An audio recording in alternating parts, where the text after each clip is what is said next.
One of the powerful things in Slingshot is within a workspace, when you have multiple projects like you see here, your filters within your tasks will actually aggregate up all of the information from the below projects and your workspace tasks.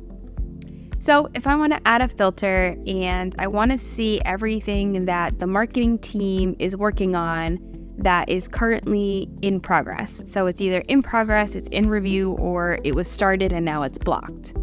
I'm just going to select those three statuses and I'm going to click apply. I'm going to come here and I'm going to give this a name to be in progress.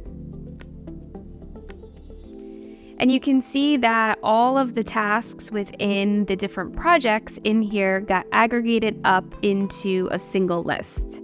This makes it very easy for whether you're managing a whole team or you are the project manager to create different filters up at your workspace level that will aggregate up everything from projects beneath.